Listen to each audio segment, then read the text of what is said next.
attention deficit hyperactivity disorder.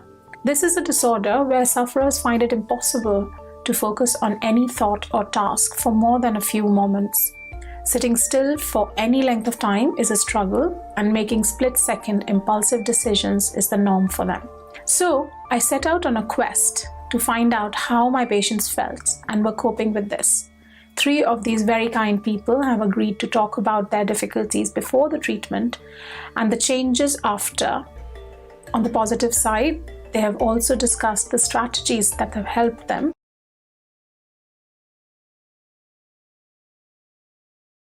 It was mostly inattention, inability to focus, and not knowing why that was so difficult. I couldn't follow instructions, I wasn't organised enough, I would fight against authority. The procrastination was just awful. I would spend a whole day telling myself I had to do a task and actually never getting around to doing that task. And I could never seem to figure out a system to be organised. If I had to sit still, I was always thinking or fidgeting. I didn't like being still. I didn't put a lot of thought into things. I wasn't very well considered. I would make a decision and stick to it, even if I knew in the front of my mind that decision probably wasn't the best, but without the control to do anything about it. It basically felt like I couldn't ever control where my attention was going. So rather than feeling like I was inattentive to everything, my brain would just pay attention to whatever it felt like. And sometimes that would be being very focused on a task for hours and hours and hours, maybe not even the task I needed or wanted to do. And then sometimes that would mean that I was trying to do something. My brain would be flitting here and there and paying attention to loads of random things. I was this weird combination of like very restless, but also very sluggish. It was as if I had so much pent up something in my head that it couldn't find a good way out into my body. So I would like alternate between like bouncing my knees and fidgeting and biting my nails, and also just feeling really, I don't know, lethargic, like I had too much inertia to get up and do something sensible, like go for a walk. Decision making, sort of a toss up between just a sort of gut reaction, snap decision, probably some impulsivity, and just being like total decision paralysis, like just having all the information running around my head and not making a decision. My thoughts just resisted organisation completely. It was a sort of herding cat situation. Chaos is the only word you can use to describe life before. Something as simple as the housework, starting a bit of washing up, for example, and then moving over to the clothes and not really completing any task at all. A lot of the tasks, it was a need to kind of get things done or do something, anything, without really thinking it all through. Starting a lot of them, but not completing anything, and then feeling like a huge sort of failure for not seeing anything through. It had a big effect on self-esteem, how I felt about myself. Financial decisions were a big issue, and sort of compulsive spending, if you like, on whatever new hobby or task I'd decided to take up. Scrapbooking, sort of needlework, decorating the house or upcycling furniture, a lot of those kind of things knocking around that haven't quite been completed. You know, there's still sort of a bit of a legacy going on.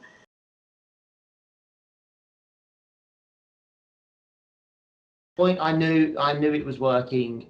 It's not that I wasn't impulsive, I wasn't inactive, or I wasn't doing those things. It's the fact that I was more aware of them, so I was more in control, and I could make better decisions. I noticed that I was able to consider things more. I was able to put more thought into things. I was able to listen better. Even tasks that fill me still with dread, like tax returns or paperwork, I'm able to do now. These are things I could never, and it's not would never have, I could never have done without the medication in my system. My brain doesn't run off in 12 different directions at once, which is handy. I'm still distractible, but that's okay because I can remember and bring my thoughts back to where they were. And if I want to focus on something, as long as it's not horribly boring, I probably can for at least some time until I need a break. I'm a lot more physically active than I was. I feel a lot more urge to move my body, to do exercise, not just to go to the gym, but just to, like go for a quick walk. I'm still pretty fidgety. I'm probably always going to be pretty fidgety, but that horrible inertia of feeling like all of this restlessness was locked up in my head, that's gone now. It can come out my body now. The ability to organize my thoughts has got better. I mean, it's always probably going to be something I find difficult, but then some decisions aren't easy and sometimes you do need to think about it. And it's possible for me to use strategies now rather than forgetting what they are.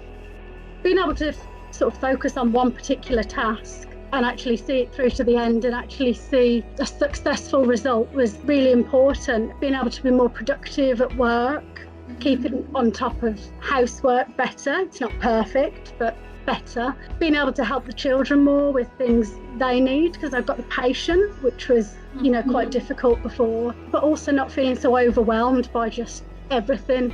Just the inability to sit still and watch a film with the kids, which has improved massively. Just do something nice with them, whereas before I'd be flitting from one thing to another without giving them full attention on anything really.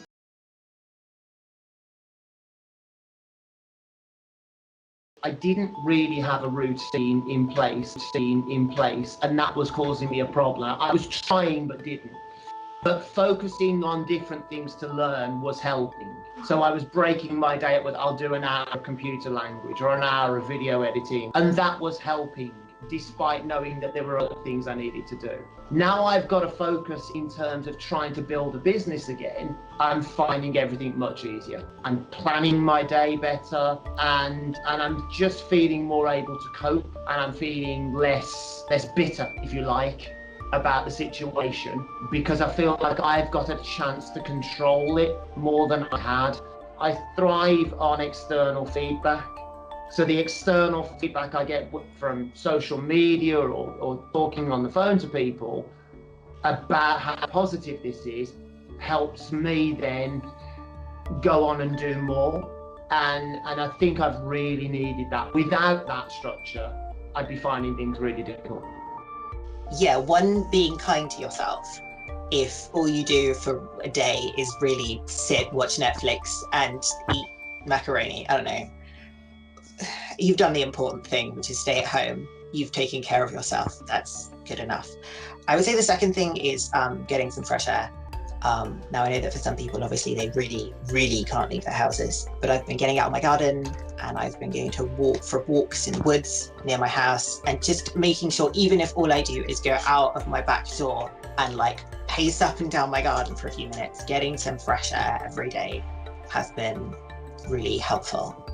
In a way, it's been nice to sort of discover what a good routine for me looks like without external pressure. I do have a morning routine, but setting my alarm for the same time every single morning has helped. And being predictably awake in the morning and predictably tired in the evening it's new on medication as well, but that's helpful.